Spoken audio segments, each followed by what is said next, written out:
অবাক করা বিষয় দেখেন, হঠাৎ করে একজন মানুষ বাসার গেটে নক করেছে, এই কেউ কি আছে বাসায়?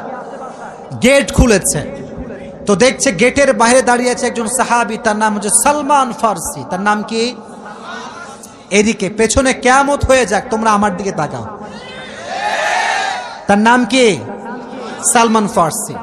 বলছে কি হয়েছে আপনার, হঠাৎ করে আপনি আমাদের বাসায় আসছেন?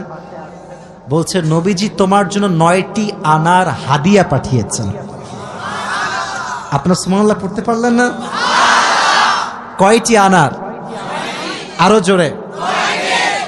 তো আলী বলছেন নো, এটা আমার না, এটা আমার হতে পারে না। সালমান ফার্সি বলছে কেন? এটা তোমার জন্য পাঠিয়েছে। আলী বলছে ভালো করে চেক করো, এটা আমার জন্য হতে পারে না। বলছে কেন?